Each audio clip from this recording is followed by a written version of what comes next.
SUI blockchain has taken the Web3 world by storm, quickly becoming one of the most innovative and talked about chains in the space, and it's easy to see why. With lightning-fast transactions, ultra-low fees, massive scalability, and a developer-friendly toolkit, SUI is redefining what's possible for Layer 1 blockchain. So in this interview, I sit down with Sam Blackshear, co-founder and CTO of Mysten Labs, to dive deep into how SUI is pushing the boundaries of Web3. We're going to explore the power of the Move programming language, SUI's groundbreaking architecture, their current challenges, and the exciting roadmap ahead. So if you want to understand the future of Web3 and SUI's place in it, this is one conversation you don't want to miss. I've got Sam, CTO and co-founder of Mysten Labs, joining me. We're going to talk some fascinating stuff about what they're building over there. Really looking forward to this conversation. So thanks for joining me today, Sam. How you doing? Dave, I'm doing great. Thanks so much for having me. I'm really excited to be here and appreciate the opportunity to talk to you and your audience. Awesome. Yeah, really glad to have you here. The technical breakthroughs and everything you're building, I'm really excited to dive into it. So let's start off. Tell us a little bit about yourself real quick, how you got into all this and creating Move, for example. I mean, your background and your resume is super impressive. So tell us a little about it. Yeah, it's been an interesting journey for me. So I'm a programming languages researcher by training. I did a PhD studying programming languages and static program analysis and program verification.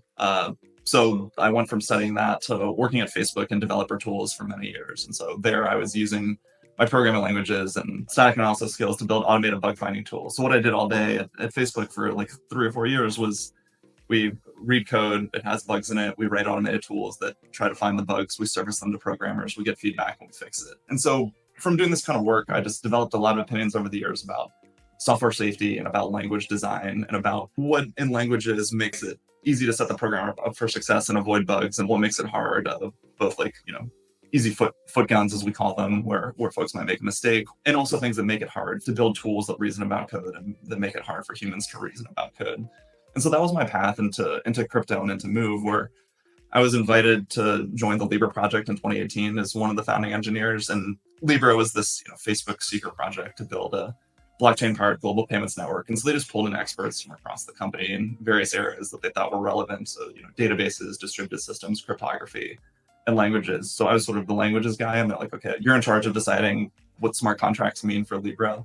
And so the decision to create Move came out of doing a lot of research on existing smart contract languages and general purpose languages, figuring out what was important for a smart contract language and setting up a set of design criteria that would lead to a better one. And then, did a lot of work doing the early design implementation of Move, building out the team, and then integrating Move into Libra. And then that's how I got sort of even deeper into crypto, meeting the other folks on the team, seeing what was going on elsewhere in the space, and doing research based on what was going on outside of Libra. And so jumped out to found Mysten Labs with a lot of the folks I met in 2021, including Adami and I think other folks you've spoken with. And just been a wild journey since then, designing and building SUI, building a killer team at Mysten, launching SUI in May 2023, building the developer ecosystem, getting a lot of compelling early apps on there, and now thinking about continue to expand SUI and also launching Walrus, our decentralized storage network. So that's a quick summary of my background. Yeah, it's pretty funny to go from a academic programming languages theorist to someone working on these smart contract platforms, but that's been the journey. Yeah, that's a field I didn't really even know existed, a smart or a language specialist. And I don't think there's too many of you probably in the field, honestly. And you created this brand new language that, after looking, like you said, looking at all these other languages, and that's not an easy task for sure. And Move is impressive. Yeah, I appreciate you saying it. Like, it's super gratifying to me because we put a ton of, this is sort of like my life's work. I've put a ton of thought of this in over the years, creating something and then watching other people join and like add to the vision of what Move is, and then seeing it get into the hands of developers and seeing them love it. It's just a really, really great feeling. It's building a language is a very long-term project. Like, even if it's technically very good, like for language adoption, the community, the documentation, the existing libraries, they have to be up to par with the existing stuff. And that just takes a long, long time. So you have to be ready to put it in, 5-10 years to make it work. And so it's been almost 6 for me so far. I think it's gonna be another 4 before we see really how big Move is going to be. But I think right now it's sitting at 7% market share of crypto devs, and I think it can become the dominant language going forward. Yeah, and that's pretty impressive considering you guys just launched in the Web3 space, 16 months ago, roughly? Yeah, that's right. They have 23. So it's been it's been a very short time for SUI, and SUI is the largest Move-based developer platform. So we're seeing a lot of momentum in our developer community, and then also seeing lots of other chains wanting to adopt Move. So yeah, it's a beautiful thing to see. Yeah, obviously the space is still highly dominated by EVM, and you recently said something in another interview. I don't know if it was recently, but I just recently watched it, that I wanted to touch on. I thought was really fascinating, and it's your quote was, "Smart contract security is an existential threat to Web3 adoption." And I love this because I'm completely behind it as well. I see the issues that are in the space with some of the older technology and some of the things obviously you dove into when creating Move and building SUI. So what are your thoughts on where we're at and how it's going to move forward? Yeah, absolutely. I mean, it's easy to have status quo bias and say, this is fine. This thing has gotten us this far. Or it has like the largest community and the largest network effects. So it'll continue to be that way. But I think when you really zoom out and you look at the numbers and you sort of compare things to how it works elsewhere and think about the trends, like it's clear that it has to be this way. So I'll tell you my argument, which is there's 26,000 developers in crypto today. If you look at the Electric Capital Developer Report, this probably undercounts a little bit because it's doing open source projects, but let's say that's roughly accurate. So this is tiny compared to conventional developer communities. Yeah. There's like 12 million mobile devs. There's 16 million web devs. So, the 26,000 is a rounding error on those numbers. Yep. Now imagine like what it takes to grow that 26,000 to a larger amount. Already the 26,000 folks we have, they read a lot of security critical bugs. It's not their fault. They're very smart people. They're actually I think the smartest and most hardcore and security conscious developers we're possibly going to have because they're early blockchain nerds. They're getting into it. That they live and breathe that stuff. Whereas the next 25,000 developers are going to be product focused. They're just trying to get a job done, integrate SUI or integrate some chain into their app. They're focused on the product and the experience. They're not going to want to get into the details of the security and the underlying chain and all of this stuff. And so I think the security problems, if you just add those folks to the existing languages and tech stacks, it's going to be even worse because they'll be even less capable of writing safe code and less interested for good reasons because they're focusing on the right things. So what does that mean? Either we stay the course of today and probably the developer population just won't grow because people won't come in because they're afraid of writing security bugs, or they'll come in and the security will get even worse and the reputation will get even worse. Or, and of course is the path that I prefer, we rework the development stack with security by construction as a first concern. And then we take as many problems as possible off the table for the developer, which is what we try to do with Move, where we're trying to get rid of things like reentrancy. We're trying to get rid of missing access control checks, just anything that is a common security problem. It's how do we get rid of it? And if we can't get rid of it in the language itself, we have tooling, static analyzers, linters that help push people in the right direction. So I think if the space is going to be big, we need more developers powering the things that are going to be built. And the way you get there is you have to change the foundation. So that's the sort of pitch that makes me say that there's an existential threat. And I think people are a bit complacent about just assuming it can continue growing the way that it is. Yeah, I completely agree with that too. So let's kind of dive into one of the really unique features of Move and SUI in the object-oriented model that you guys have. It's very different than even native asset-oriented and the smart contract-based assets that we see in other systems. So tell us a little bit about how that came to be and the benefits. Yeah, so for a cohesive system design, for a cohesive developer experience, for a cohesive user experience, you really want a core building block and a common vocabulary that can just be used about the stack. The more you have indirection where developers are sort of doing and thinking about one thing, users see another thing, maybe the system sees another thing, the more chances there are for mistakes. It just makes it harder to do things, and everything is just way more complicated. So with objects, the problem we were trying to solve is what is the right core building block for Web3 applications and for Web3 programmers, and what features should that thing have? So with objects, the answers are, it has ownership, because of course, almost everything in Web3 is about ownership. There's native ownership information, and then this information is checked by the SUI runtime. The programmer doesn't have to remember to do it. And this is super important because a top 5 vuln in just any language you look at is going to be missing access control checks. So it's great. Take that problem off the table and just make this natural. Now you don't have to worry about hand-rolling ownership. You don't have to establish a standard for explorers or wallets to understand. It's just right there in all of the objects.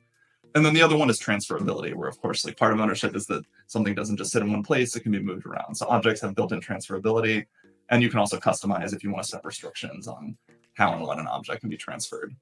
So this is this nice common vocabulary throughout the stack. Smart contract developers create objects, RPCs accept them as inputs and outputs, explorers and wallets display them, and sort of everyone's speaking the same language and doing things with this with very little indirection. So I think we didn't have, when I created Move, when we worked on Move at Facebook, it was account based. It looked a lot more like the EVM. And I think there were some good things about that model. But when we jumped out and founded Mysten, we had a chance because there was no existing Move code that we had to worry about. Legacy, code or backward compatibility. We're like, what would we have done differently? And basing everything around objects was sort of the core insight that I think made things a lot simpler, that made it much easier to write code, and enabled some really rich features we've added, like programmable transaction blocks, where you sort of think of parts of a transaction as like strongly typed Lego blocks that you stitch together with objects as the glue, or dynamic fields where you create these rich hierarchies of objects. It's really just been a revolution in the expressivity of Move and how easy it is to use, especially throughout the stack. So that's the TLDR on objects. I have to be careful to stop myself because I could talk about this one for an hour probably. Yeah, it's fairly unique to SUI and Aptos and the Move model and what you guys do, which is, it's interesting. It really helps solve the security issues that we see on some of the other chains and EVM, but then still has the programmability and the customizability that comes with it, which is great. It's powerful. What would you say, if you could say, are some of the drawbacks of an object-oriented model?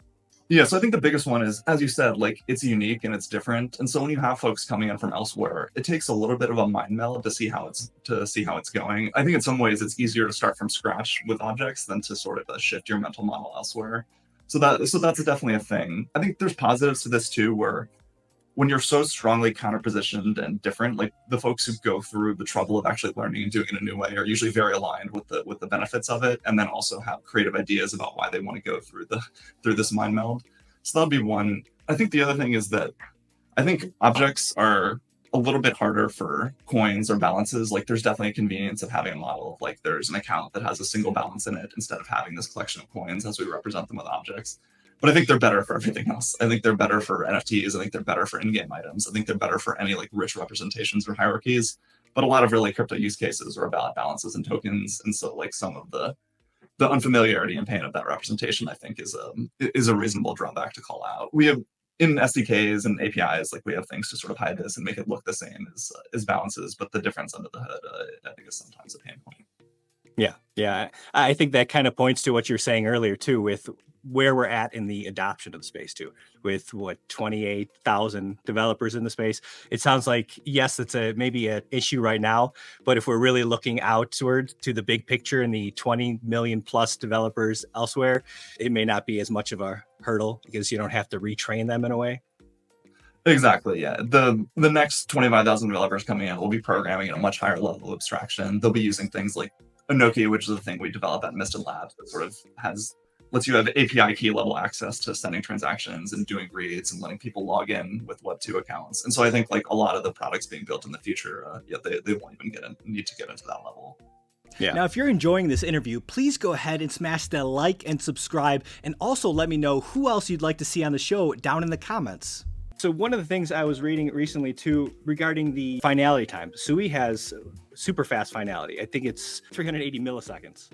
Yeah, so SUI is the fastest chain out there. And when I say fastest, the number we like to talk about is end-to-end latency, the time for I'm a client, I send a transaction, and I get back a result, a guaranteed final result, which isn't just like, oh, my transaction was included. It's, I did a trade and here's the fill of the trade. So these things are important because like sometimes with finality, people talk about settlement versus transaction finality. We do settlement, which is like, the getting everything. So the times are, depending on what kind of transaction you send, either 400 milliseconds end-to-end latency or 700 milliseconds end-to-end latency. So the 400 we've had since the beginning of SUI because we have this novel fast path, which for certain kinds of transactions, like object transfers, like NFT minting, like coin transfers, you can skip full consensus and do this thing that's equally safe, but is faster. But then the 700 milliseconds is quite new. We upgraded to this Mysten consensus protocol, which has been phenomenal. It just made consensus way, way faster. And so now like every transaction is well under a second. I say 700, but that's sort of the average, depending on it. Now, like how fast it is sort of starts to depend on where you are in the world, because the time depends mostly on that. So, if you're in Europe, it's actually going to be a little bit faster. If you're in Australia, maybe it'll be a little bit slower, but all under a second, and like sometimes as low as 0.5 seconds. So it's been a huge upgrade, like really brilliant work by the research team and brilliant execution and being able to actually ship this and have people have transactions that are this fast. So we're quite proud of that. Awesome. Yeah, it's kind of cool that we're actually at a point where we're discussing a geographical location of things when it comes to latency, because it does make a difference of milliseconds. And it's impressive to see that we're actually there. And you touched on Mysten, which is definitely something I wanted to dive into a little bit. And I had a question around, so obviously you guys were able to make some massive improvements with the latency on it. And I believe that is due to you have a subset of kind of the validators that finalize the transactions. Is that correct? So correct on that. It's a significant improvement in latency. Before Mysten, we were using a normal bull shark, and we had about 2.5 milliseconds end-to-end latency. Now we have 700. It's not due to a difference in having a subset of the validators finalize transactions. It's basically due to Mysten is one of these DAG-based consensus protocols, and so in a conventional like BFT consensus protocol, there's a single leader and they sort of drive things forward, like forming agreement on blocks of transactions at once. And in a DAG, like multiple folks can receive transactions and submit them, and you sort of make progress once a quorum of validators sees them instead of having one person drive everything. So this is quite good for just moving things along more quickly. And the specific thing that Mysten is doing that is better than previous DAG-based protocols is it's working with an uncertified DAG, where certifying means like that a quorum of the validators has checked that everything works out and is sort of in a nice state. Whereas with uncertified DAG, you can make progress more quickly and you deal with the fact that the DAG is uncertified. And the making progress more quickly is where the latency one comes from. And you deal with the fact that it's uncertified with sort of clever reconciliation heuristics after the fact. So that's the key insight of Mysten. We're also working on integrating the fast path more deeply into Mysten. We sort of started another design goal of Mysten is that we want to have both full consensus and fast path, like sort of in a similar framework that work together seamlessly. We launched it at first with the fast path being sort of a separate thing. And so that's something we're hoping to ship later in the year, which is going to have some nice benefits in terms of throughput and just system simplicity. Got it. Interesting. You also touched on the fast path, which is that the 400 millisecond latency, or is that even faster? So that's the 400 millisecond latency. It can also be faster. Again, like we're pushing up against the theoretical limits, so how fast it is sort of depends on where in the world you are. But that's the average time. If you're in Europe or the US, it'll be a bit faster than that. Got it. So yeah, let's touch on that a little bit, and the geographical distribution and the node count and decentralization. This is something that I've heard on a handful of occasions. I think you guys, or SUI has, what is it, around 100 nodes, 140 nodes at this point? 108 at this point. 180. Okay, great. Oh, sorry, 108. Sorry. Oh, 108. Okay. And is this kind of like a theoretical cap at this point due to the latency? No, it's not a theoretical cap. I mean, we can certainly support many more. And when we do internal benchmarking, we do have many more. So I think basically people like to talk about node counts a lot, but I think talking about node counts without talking about stake distribution is almost meaningless. Like, if you have a network that has 1,000 nodes, but 900 of those nodes only have, a tiny fraction, like, 0.01% of the stake each, then it's like, you can say you have 1,000 nodes, but like, is that actually a more decentralized network than say a network you have 500 validators and they all have equal stake? Like, really what you want is you want to even stake distribution. And then even stake distribution so that people have sort of an equal weight on the network. And then the other thing is, of course, like for robustness, you want distribution across regions, across data center providers, across like the sort of hardware they're running underneath. So any sort of large outage isn't likely to cause downtime in the system. So in the early going, we tried to focus on those. Well, we tried to focus on like having really excellent operation and diversity along those metrics. And I think having more nodes is just something that naturally happens over time as folks acquire enough stake to join the validator set. But in terms of performance, like growing well beyond 108 is not something that we're concerned about, because we've done a lot of this benchmarking to see that we do quite well even when you expand that a bit. And the research team is also working on some ideas to expand that like even more to get to the sort of thousands of node range. But I think with these things, like the challenge is always like, how do you, from the community one of like, how do you onboard these new validators? How do they get the amount of stake? How do you make sure that their operation is economically profitable and all these sorts of things? Got it. Okay. And so you wouldn't really say there's a theoretical limit currently? Yeah. So currently there is a theoretical limit. I don't think it's a hard limit. It's like, when do you start to degrade performance? And then also like, yeah, how much performance degradation are you willing to accept to have more nodes or to have more geo-distributed nodes with more stake or with these sorts of things. So I think like, we can get into the hundreds at this point, but probably not into the thousands without having performance sort of degrade enough that we won't be the fastest chain, which is something we really want. But then that's the thing where the research team in the future, we think we can actually get to that as well. We can continue to have the super low latency while also getting more into the thousands or high hundreds. Awesome. And so where do you see that going as far as latency in just the blockchain Web3 space in general? Do you see us getting even quite a bit below the 400 area? I think I've seen Tolly say he wants to hit the physical limits of what, 140 milliseconds possibly? Yeah, so that would be too fast for as large as the Earth is. I think we're pushing up against it already in SUI, where like from the theoretical perspective, like for both the fast path and for Mysten, the time is already the sort of asymptotic time is dominated by round trip messages in a global network. And so I think like we can go lower, but anything that's going lower is not going to be like a giant improvement. It's going to be engineering improvements of like, getting a little bit better at signature verification. But this is sort of shaving off single digit or maybe double digit milliseconds, not hundreds. I think with the BFT guarantees that we want to provide, like I think we're getting as good as we're going to do. So that's, in some ways it's inspiring, in some ways it's a little bit sad because we'd love to go even faster. But with when you want a globally distributed network and you want BFT robustness, like the 700 milliseconds, 400 milliseconds, these numbers are pretty good. Yeah, I don't think too many people are going to notice much of a difference between 100 milliseconds or anything in that range. So makes sense. So SUI also utilizes kind of a hybrid sharding model with it's I don't know if it inter or intra. I always get those terms confused, but you do it within the system or node basically. So can you tell us a little bit more about that? Yeah, absolutely. I always like to say like intra RA or like ER to distinguish. So this is, and we call this intra validator sharding RA. And to be clear, like this is something where we've built a research prototype, but it's not something that's used in the system today. But it is our strategy for long-term scaling of throughput.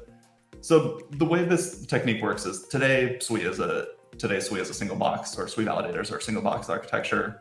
Transactions come in, we're able to execute them in parallel by farming them across the machine's cores.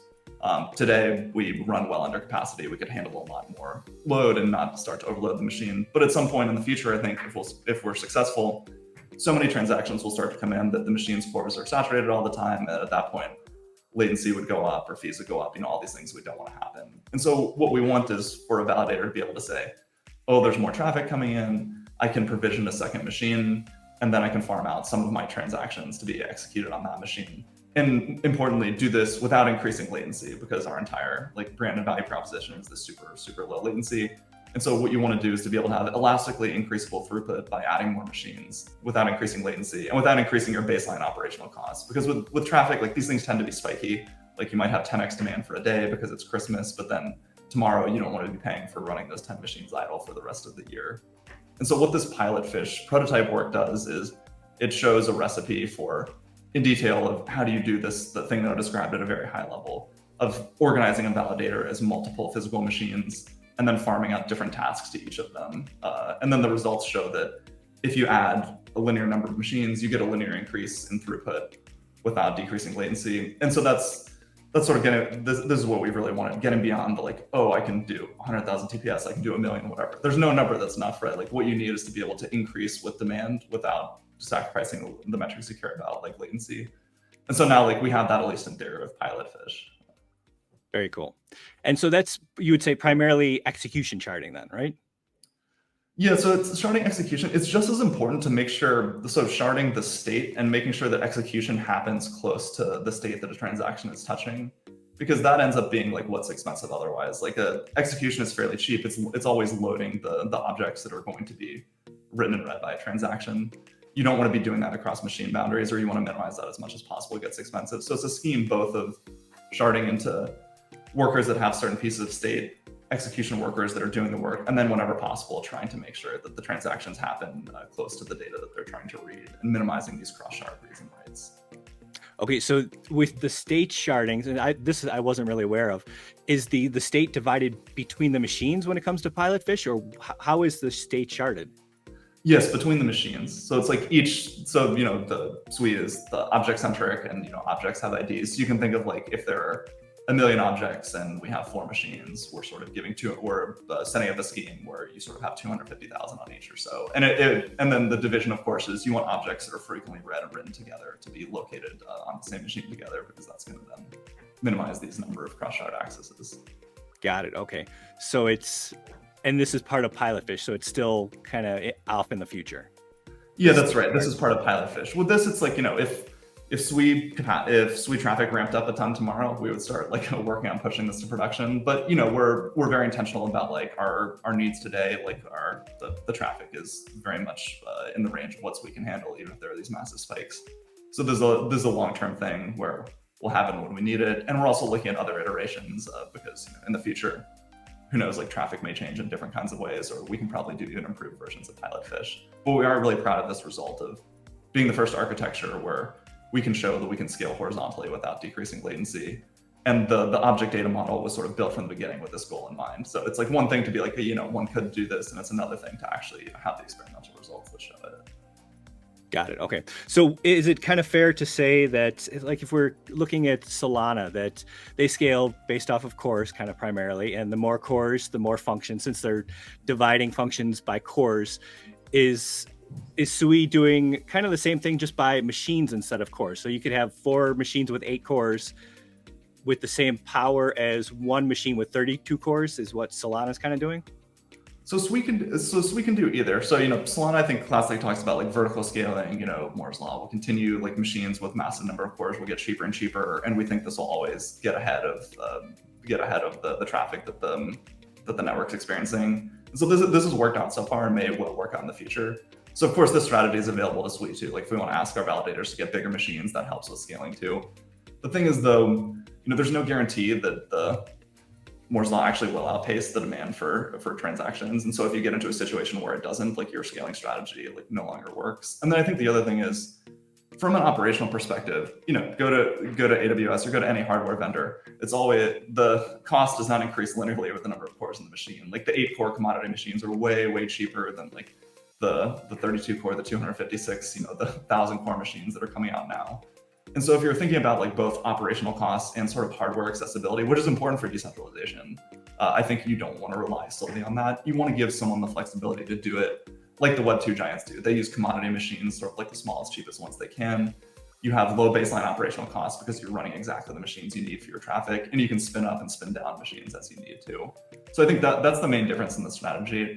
And I think I've had some discussions with Tolly on Twitter recently. Solana could also scale horizontally. This may be the case, like, that it's not like this idea is not a monopoly of SUI, but there's no other network that's gone through building the prototype, showing experimentally that it can happen, or like describing in detail how it would work, to my knowledge. Yeah, okay. And so you briefly touched on something that I wasn't going to ask, but it's also interesting about the adoption curve. So it sounds like you think that the current capacity and possibly Moore's law is going to keep up with or outpace the adoption? Oh, I definitely don't have a crystal ball on that one. I'm saying that, as a system designer, you don't want to rely on these external forces or trends that may halt at any time or may change in their magnitude for the robustness of your system and your ability to handle scale. So I think you want something like your hypothesis, maybe the world will keep working like this, but I think, like, from my perspective, we don't want to be reliant on that, which is why we wanted to do the horizontal scaling thing from the beginning. Yeah, that makes sense. I always find it fascinating, interesting to see where people think we're at, really kind of on that parabolic scale, and when it's really going to hit that ticking point when we just people start pouring in.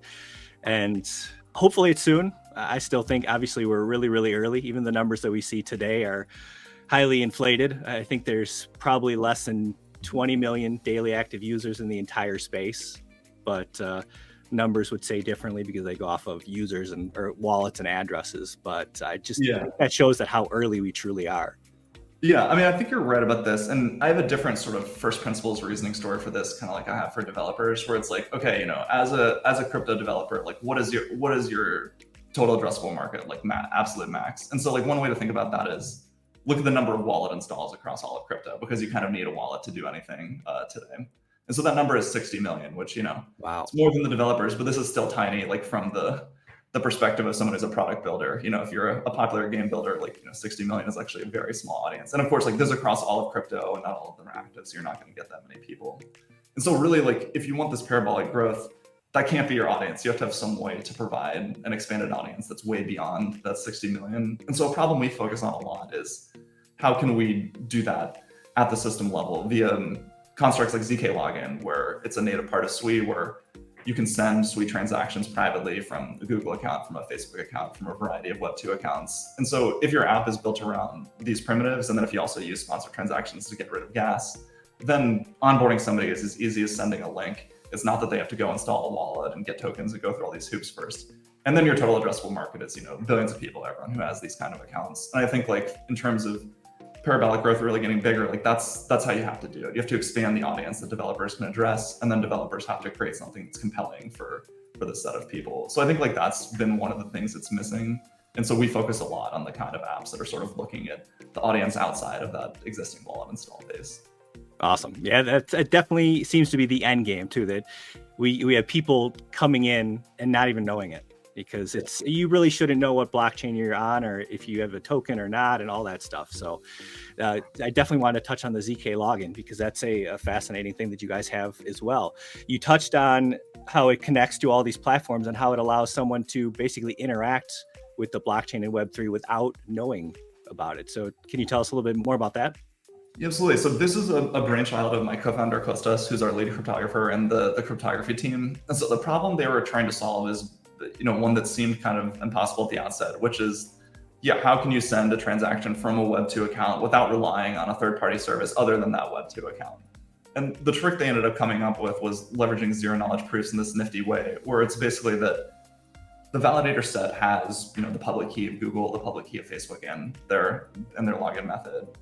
And then you go to Google and you get a JWT, a JSON Web Token. This is what happens anytime you log in. This is sort of the credential saying, hey, I checked, this is actually Dave. And then the sort of obvious thing that you could do, and that some other people could do, is you submit the JWT directly to the chain. You sort of use that to authenticate. But you don't want to do this, because then everyone knows that it's coming from your Gmail. You want the privacy feature here.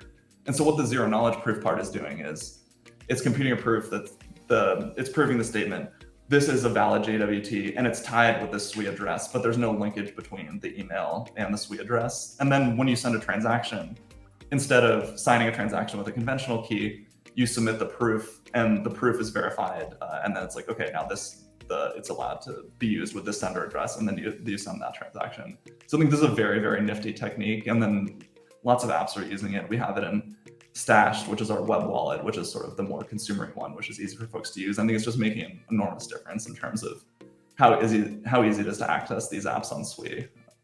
Very cool. Yeah, that's definitely the future. Things like that with chain abstraction, and just, I like to say, getting rid of all the junk, the stuff that people don't need to know about. Yeah. That's a good turn of phrase. Yeah. So what do you see are some of the biggest challenges or obstacles that SUI faces from both a tech and adoption standpoint? Yeah, sure. So I'll give you one of each. So I think from the tech standpoint, the hardest problem that we face, and I think the problem that any of these high throughput chains will face, is as traffic ramps up, how does the decentralization story work well from the sort of read transparency perspective? People talk a lot about node counts and these other things, but really to me, decentralization is all about transparency in terms of, can I get an unbiased view of what's going on chain? Can I replay the transactions that I care about? Can I read and track the objects that I care about? And so if, say you're processing 10,000 transactions a second every day, the bandwidth costs of this for an average person, or even for a very sophisticated person, are just going to be too high. That's not going to work out. So you have to have a story about how can you get authenticated reads of the on-chain state without having to pay for that bandwidth cost of processing absolutely everything. So this is something we've been working on. We've made some progress, but I think we're not there yet. And this is again where, with the object data model, the dream was to do this in the first place, because objects and transactions in SUI have this explicit dependency relationship. So you can, in principle, be oh, I want to see only the transactions that touch this object, or I want to see the dependencies of this object only. And then the thing we're trying to work on from both the engineering and the research perspective is, how does that lead me to having an app node or a sparse node where I can only track the state associated with a set of addresses or objects, but still get a trusted read of what's going on chain? So we've got a few different things. We have the GraphQL-based RPC that's coming out later this year, which is going to help some with this. And then these research projects on how to get authenticated versions of these same reads. But I think that's a super, super important tech problem where all the transparency benefits of using a blockchain sort of go away if it's just prohibitively expensive to do anything because the bandwidth cost is so high. So that's a problem we're super, have been concerned about since day one and are still working on. Got it. Okay. And so you mentioned the possibility of nodes focusing on a certain group of kind of objects, addresses. Is this, would you say, kind of similar to network sharding?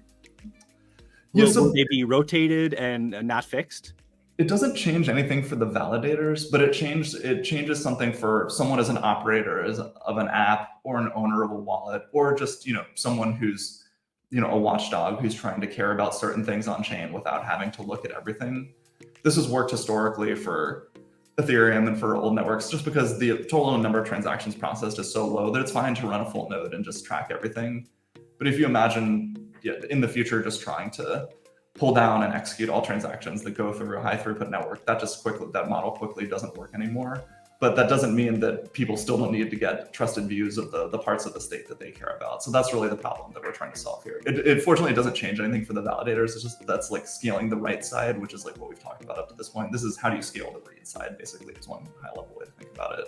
Got it. Yeah, and there's so much more that goes into it than just TPS and transaction count, which is what so much of the space is still focused on, just throughput. But there's a lot more involved in it than just throughput and TPS. Exactly. Yeah. When somebody writes all those transactions, how is someone else going to read them out? And then, so you asked about the adoption standpoint too. And so honestly there, I think, so I talked about this, opening apps up to a broader, expanding the audience for app developers. I think that part is super important. But honestly, one challenge too is just not having been live for very long relative to a lot of our peers. This is a space where it's like you're building infrastructure that's supposed to last forever. And then, so like being around for a long time is important for credibility, no matter how good of a job you do on sort of the tech front or community front. So, for example, like we announced that USDC was launching on SUI just a couple of weeks ago. And like USDC is a prerequisite for so many things. Like if you want to do in-game purchases with dollars, if you want to do any sort of like cross-border payment store, you need the on-ramps of USDC. And so that's something where it just started, and like there are so many things that we'd like to do that are going to build on top of that. And I think there are just a bunch of other little things like that where you have to be in the game for a long time just to get started. And so I think like that's really been our single biggest challenge. And fortunately, like I think that's starting to turn a little bit, being around for more time just makes that happen naturally. But I think when starting Mysten, I underestimated the extent to which that's an important factor. You think you launch the best tech on day one and you're the best on day one, but it takes a long time. Yeah. Well, I'd say you guys are doing pretty well considering how long you've been around, and you just recently hit 1 billion in TVL, I think just a few days ago, actually. So congrats on that. Yeah, that was a huge milestone. I mean, our DeFi builders are amazing. I think they were definitely one of the first groups to come in and really get what we were trying to do from a performance standpoint and from a programmability perspective to see some of the security benefits. And they built some really interesting and novel stuff. And I think like that number just reflects their success and their how creative they are as a builder group. Yeah, very cool. So you kind of also touched on a little bit the cross-chain stuff there. So let's dive into that a little bit. Where do you see all this going with the cross-chain interoperability? And obviously it's kind of a big thing right now, and it's going to continue to be a big and a kind of a buzzword going forward. And I've heard that because of and this could be incorrect, because of the object model, it might have a little bit more difficulties when it comes to the cross-chain facilitation. So can you tell me a little bit more about that? Yeah, so there's nothing that's more difficult with objects than cross-chain. Cross-chain today, basically the things that are bridged are tokens.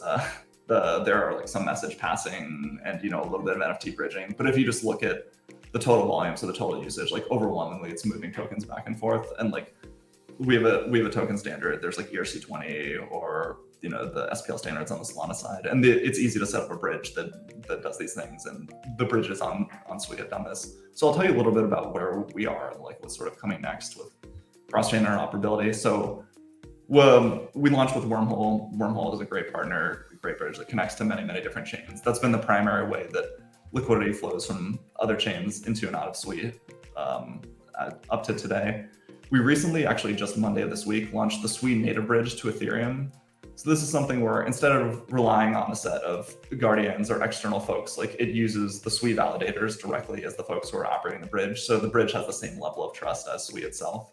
And so that's something we're really excited about because Ethereum obviously has the largest TVL, the most liquidity, the most opportunities for sort of people to move back and forth and interact with SUI. So we're excited to see those move closer together. We also have Axelar launching on SUI later this year. That's a major bridge that I think is going to help quite a lot.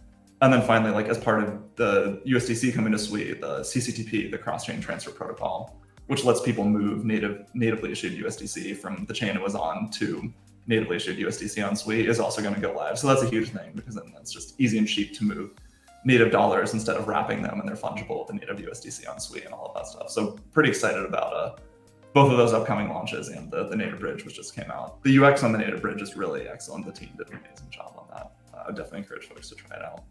Awesome. So do you feel that bridges are kind of the end game for interoperability, or it seems like there's still a lot of risk potential and we still see weekly hacks on various bridges, and they're still, I don't want to say new, but untested in a way almost. So do you think that's going to be the end game for interoperability? So I think bridges are, I don't want to say a necessary evil because that would be too strong, but I think I think the ideal architect, I think the value of blockchains is directly proportional to the amount of shared state that's in the same network that can be accessed atomically. So the ideal architecture, if you just want to sit back conceptually and talk about first principles, is one network, all of the important state, all of the assets, all of the users in one place.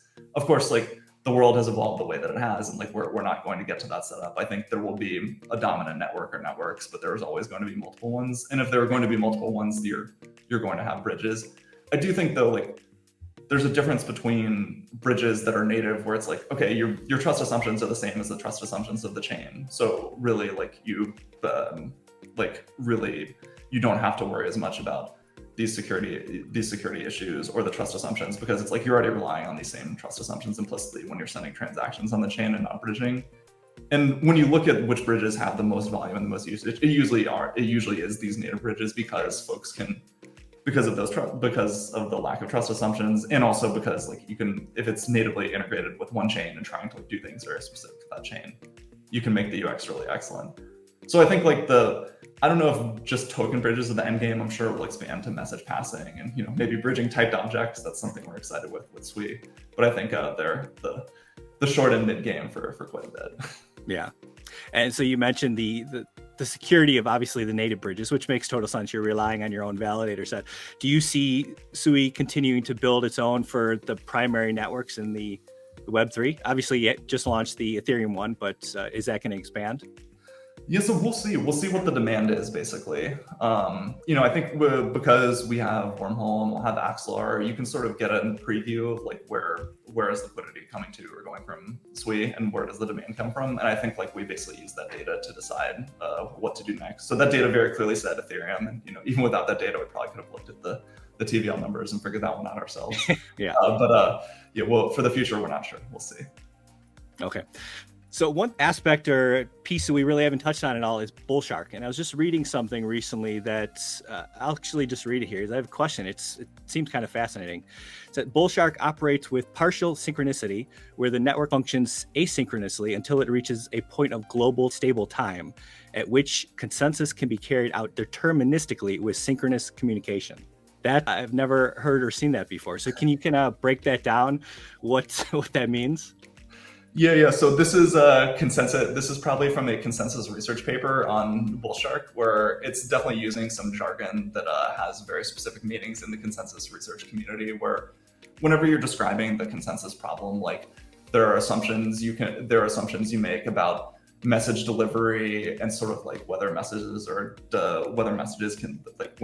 can be delayed infinitely or whether they'll eventually be delivered, and then also whether the network is synchronous or asynchronous. So this is talking about a specific variant of the assumptions and what they mean for Bullshark. Now we don't use Bullshark anymore; it's been replaced by Mysten.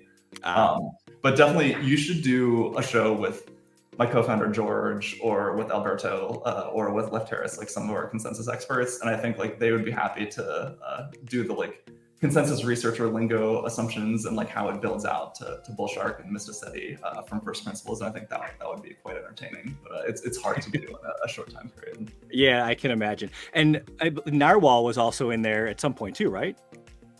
Yeah, exactly. So what we had before is this combination of Narwhal and Bullshark. So it's a partitioning of the consensus problem into two different pieces. So one is the data dissemination problem, like basically how do the different nodes learn about the transactions that they're going to be ordering via consensus. And then there's the algorithm of how do you actually order them. So the insight of Narwhal and sort of the Narwhal with different consensus protocol and split that we've had is that this data dissemination problem is the expensive part and is embarrassingly parallel. So you don't want to sort of do the dissemination and the ordering at the same time. You want to do the dissemination first because that's cheap. You can blast it out across multiple cores, multiple sockets, whatever. And then only once you've done that, you want to do ordering on like some fixed size data separately. And so that was basically what Narwhal was doing. And we're still using this technique inside Mysten as well. It's just it's rolled into the protocol more directly instead of saying like, oh, it's Narwhal with Bullshark on top. Okay, got it. Yeah, there's so much to really dive into and learn with everything you guys are doing. So you're really taking so many different paths than a lot of the other older standard blockchains. And obviously the object-oriented model really allows for a lot of this stuff and it changes the game kind of. So it's kind of have to learn a lot of this stuff all over sometimes when you're diving into it. It's fascinating. Yeah, well, it reflects our background. Like we're very research focused, we're very tech focused. And so we really try to go from the fundamentals in terms of saying like, what are the design goals we're trying to achieve? What's the right architecture to do those? How is this going to shake out 2 or 3 years down the line? And we have very different areas of expertise. Like I'm a languages guy. I know some about consensus, but not as much. George is a consensus and systems expert. Kostas is a cryptography expert. We each know a little bit about each other's fields, but like the combination, like with those 3 combined, like you can really do some quite interesting things in terms of system design and getting to the right architecture. Yeah, and so we touched on it a little bit earlier too, but what had you go maybe not with something like Wasm that has a huge foundation and a lot of support and build on top of that and add all the tools and opcodes and everything you need to really make that function? Yeah, so it's a great question, and we certainly considered that route, or certainly considered that route at Libra, both using an existing language, general purpose language like Wasm, or adopting Solidity in the EVM and making it better.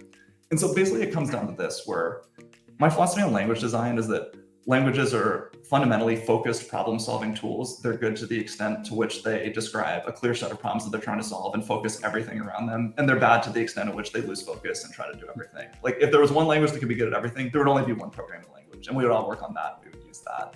And so for smart contracts, they're an extremely idiosyncratic kind of program. They have different requirements, different needs, like different sort of issues than general purpose programming. And so of course, like a WASM, a JVM, a CLR, we sort of looked at all of these. Like they're not focused on the smart contract problem set because it didn't exist at the time that they were designed. They're focused on doing more general purpose programming. In the case of WASM, like, I want extreme portability. I want to work well with JavaScript. I want to work on the web. It's not focused on the smart contract problems. And so what Move is doing is I looked a lot at the EVM and tried to understand like what are the fundamental smart contract problems, access control, scarcity, transfers, ownership, some of the things that we discussed, and then have a language that's trying to solve those problems really well and not do anything else. And so basically like that was the reason not to use WASM or any of these other things, because the best language is going to be the one that's really laser focused on the problems that it's trying to solve. Interesting. Okay. Yeah. No, this has been fascinating so far. I love talking about all this the technical stuff and really diving into what you guys are doing. And I really appreciate your time. I do have one final question kind of before we close it off. And that's what are you most excited for the future of SUI, Move, and Web3 coming forward?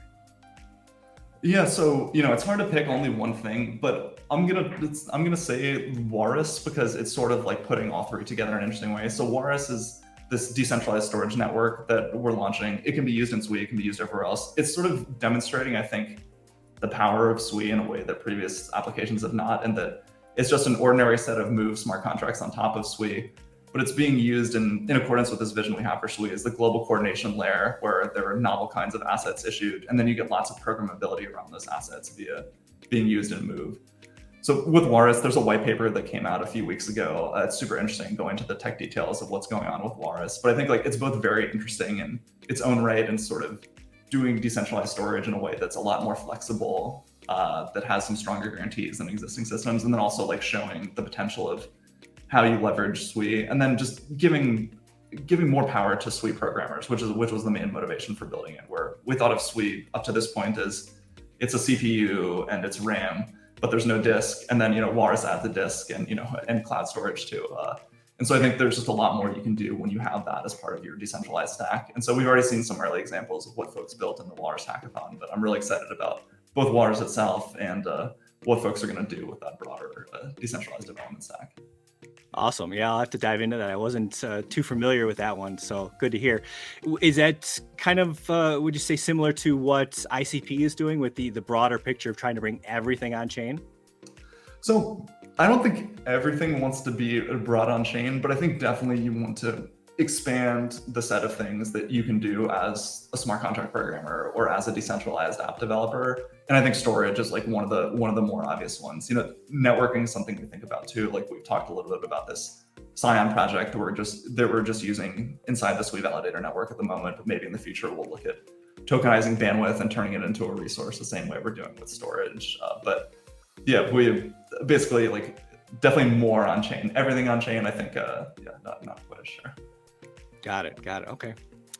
Well, yeah, this has been a great conversation. I really appreciate you coming on, and congrats on all your success so far. Move is blowing up. It's getting a lot of great feedback. People seem to love it, and SUI's crushing it for a chain that's only 17 months old at this point. I think number 2 for non-EVM and in TVL, and 7 overall in TVL. So you guys are doing great. So the UI, the UX, the chain abstraction that we kind of touched on, a lot of good stuff going on.